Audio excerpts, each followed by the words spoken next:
Atención a nuestra gente de los Estados Unidos, a los dominicanos que alimentan nuestro país con sus remesas. La tasa política monetaria de esa nación, de Estados Unidos, se plantea un nuevo aumento.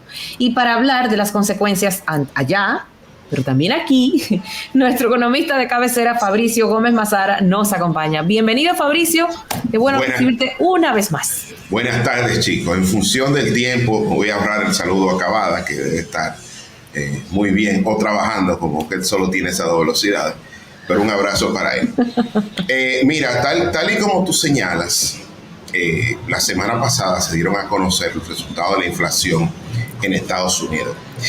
Y si bien es cierto que la inflación fue de 8.3, menor en 2 meses consecutivos, a los analistas les preocupó el hecho de que la inflación subyacente, es decir, cuando se quita de la inflación general los elementos más volátiles, en este caso combustibles y alimentos, pues lejos de bajar siguió creciendo. Eso lleva a una preocupación, sobre todo a las autoridades monetarias en Estados Unidos, a la Reserva Federal, que lógicamente lo que se está dando cuenta es que la inflación o la lucha contra la inflación va a ser una lucha de más largo aliento. El presidente de la Reserva Federal, Jerome Powell, había dicho que ellos no van a terminar hasta que el trabajo no esté hecho, y ellos entienden que los aumentos consecutivos de la tasa de política monetaria podrían llevar, cito, traduzco literalmente, dolor a las familias y a las empresas en Estados Unidos. Y esto hay que tomarlo en cuenta porque hubo una declaración este fin de semana que dio Janet Yellen, quien es la actual secretaria del Tesoro y antigua o pasada presidenta de la Reserva Federal, que ella dijo que le preocupaba que los precios de los combustibles pudieran rebotar por la llegada del invierno al hemisferio occidental, fundamentalmente Europa, debido a las sanciones que Occidente le ha impuesto a Putin, y eso automáticamente no solo prendió las alarmas. Hoy hay una publicación en Europa de uno de los miembros del Banco Central Europeo diciendo que podría convertirse en una realidad de que Europa cayera en una estanflación. Y es que el tema cuando la secretaria del Tesoro, Janet Yellen, habla de su preocupación de que reboten los precios del barril de petróleo, automáticamente, ¿qué pasa? ¿Por qué preocupa? Porque cuando se descompone la inflación en Estados Unidos y en Europa, 40% de la inflación en Estados Unidos está explicada por los precios de la energía y 45% en Europa. Eso quiere decir que si aumentan los precios del petróleo, la inflación no se va a poder controlar, al menos en el corto plazo. Entonces, ya la amenaza de una estanflación, que son palabras mayores, que salga de un consejero del Banco Central Europeo, preocupa mucho, porque es que con el invierno y Putin, que cerró la llave, no hay manera de que aumente la demanda por gas natural y todo lo que se hace de manera estacional sin que los precios no aumenten. Y aquí está la gran encrucijada. Ursula von der Leyen, quien es la secretaria, así como la jefa de la Unión Europea en materia económica, sometió a los países miembros a través del Consejo de Energía de la Unión Europea a que hicieran durante el invierno un ahorro de al menos 3 horas, equivalente a 3 horas de dejar de consumir energía, para ver cómo equilibran todo este tema de la demanda eléctrica en invierno.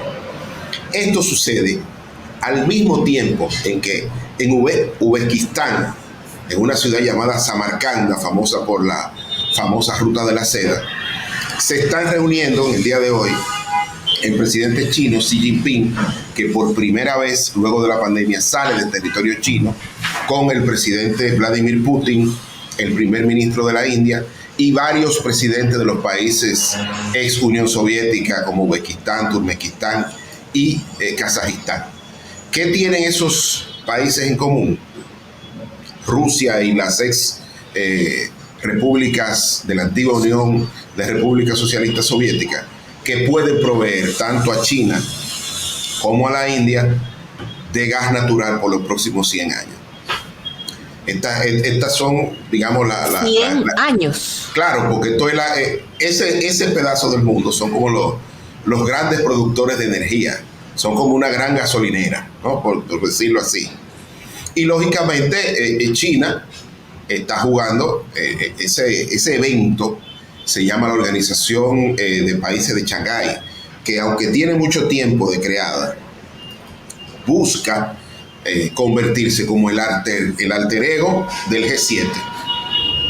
Y cuando tú juntas a China, Rusia, India y esos países, te das cuenta que tienen un potencial económico potente y que no deben ser ignorados. El temor del Fondo Monetario Internacional de que el mundo volviera a dividirse en dos, al estilo de la antigua muro de Berlín, ¿verdad? Y de la Guerra Fría, pues cada día más parece una realidad. Porque cuando tú ves a Rusia hoy, su ministra de Relaciones Exteriores, diciendo que si Estados Unidos le vendía misiles de largo alcance a su país invadido, ¿no? Ellos lo van a considerar como un acto de guerra y van a responder en la misma intensidad.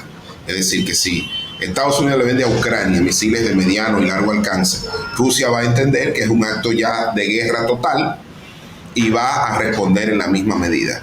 Fíjate el conflicto. Aquí la geopolítica se está llevando la economía, y hasta que no haya un equilibrio nuevo en materia política es muy difícil predecir, a pesar del gran papel que están haciendo los bancos centrales en el mundo, hasta dónde podría llegar la inflación.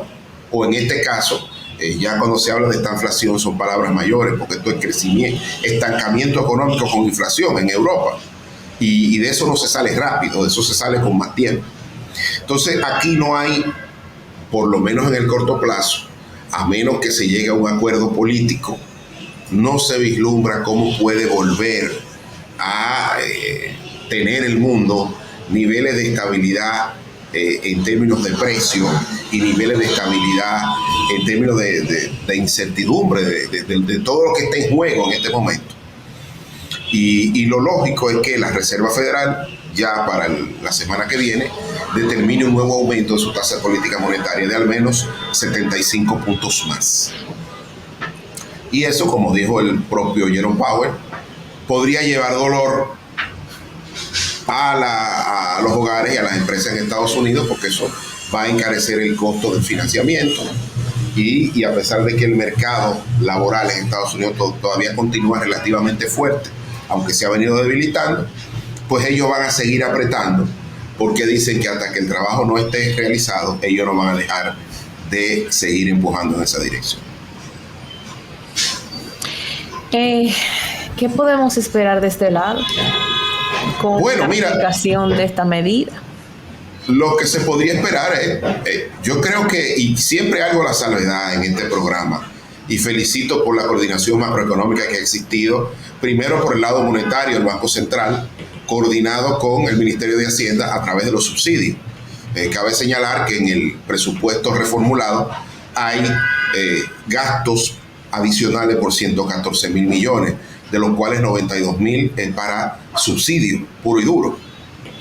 Entonces eso ha hecho que República Dominicana mantenga una inflación de un dígito que se redujo en julio, la última lectura, en agosto con respecto a julio, y que es una de las más bajas de toda la región, pero lógicamente eso quiere decir que los precios han seguido subiendo en menor intensidad que lo venían haciendo en meses anteriores.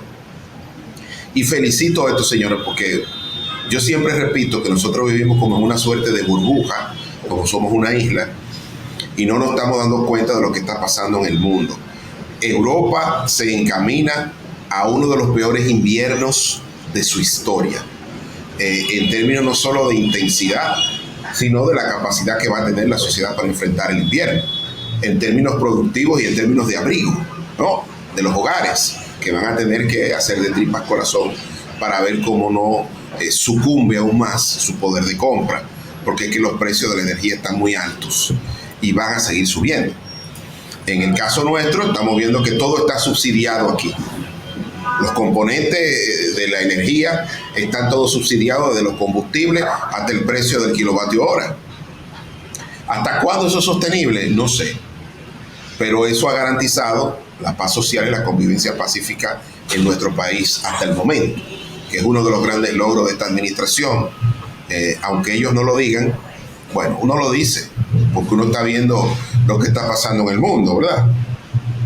Pero yo creo que esto es, repito, la geopolítica está llevando al mundo a una suerte de reordenamiento económico, y esto es lo que está provocando esta crisis y esta incertidumbre, que ya está teniendo impacto político en Europa. Ya están las protestas en la República Checa y en otros países. Comienzan a darse protestas de ciudadanos que entienden que de mantener las sanciones con su antiguo suplidor ruso, pues podría conllevar problemas serios de personas incluso que perdieran la vida por temas de congelamiento o cualquier problema vinculado a la incapacidad de poder calentar sus hogares. Pues ahí está, quedamos. Pinky. Mío, pero no, uno no puede. No, terrible. No, Oye, pero o sea, porque, oye cómo es que hemos estado en el día de hoy.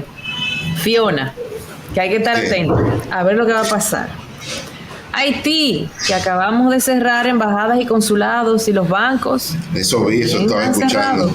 Y entonces tú nos anuncias un invierno complicado para Europa. No, el tema, ¿cómo nos afecta a nosotros? Exacto. Por ejemplo, el precio del gas natural, que es el combustible más utilizado en Europa, tanto en tema industrial como en temas de los hogares, porque el precio del kilovatio hora en Europa, y Pinky lo sabe muy bien, está muy atado al precio del gas natural. ¿Qué va a pasar? ¿Y qué es lo que está pasando? Hay un riesgo para los países latinoamericanos, que son importadores netos de gas natural. En nuestro país, creo que el 40%, un poco más, del parque de generación eléctrica depende de gas natural. Y nosotros tenemos un gran suplidor principal, que es Trinidad y Tobago, pero tenemos otros suplidores alternativos de los Estados Unidos. ¿Qué pasa? Esa energía de contrato, se tienen unos contratos a un periodo determinado, y esos contratos se firmaron previo a la invasión rusa a Ucrania. ¿Qué pasa por el lado del suplidor? Esos contratos tienen unas penalidades, que en caso de yo no entregar, tengo que pagar recursos, dinero. El riesgo nuestro es que, dado el aumento de los precios del gas natural en Europa, es altamente probable que algunos suplidores prefieran pagar la penalidad de contratos previos y vendérselo a 3 veces el precio del contrato a Europa, porque les sale a cuenta, salen ganando. Y como vivimos en un mundo de capitalismo, y donde todo el mundo lo que anda buscando es retornos importantes a sus inversiones y a su capacidad de venta, eso podría pasar. Eso podría pasar, y creo que ya la ADIE, que es la asociación que agrupa a la industria eléctrica, está consciente de eso y está tomando algunas medidas de previsión para lo que resta de año y para el año 2023. Al respecto, me imagino que este es uno de los temas que podría tratar el presidente Luis Abinader en su viaje a Estados Unidos, porque es una preocupación legítima que hay no solo en República Dominicana, sino en todo el continente, sobre todo en los países que son importadores netos de petróleo y sus derivados. Pues, don Fabricio, muchas gracias. Buen provecho, que ya sabemos para dónde usted va. Igualmente. Un abrazo, pero lo que quiero decir y cerrar con una nota, esto no es optimismo ni pesimismo, esto es información. Exacto. Pesimista u optimista van a ser las decisiones que tomen las autoridades con este set de información que tienen. Hasta ahora, tengo que resaltar que las autoridades han sabido anticipar esto previamente a través de la coordinación macroeconómica, que mantiene al país con una de las inflaciones más bajas de todo el hemisferio. Entonces, yo le estoy dando un nuevo set de información que seguro que ellos manejan mejor que yo, y de ese set de información podrían depender futuras decisiones en materia de política económica. Excelente. Fabricio, gracias mil. Buen provecho. Igualmente, un abrazo.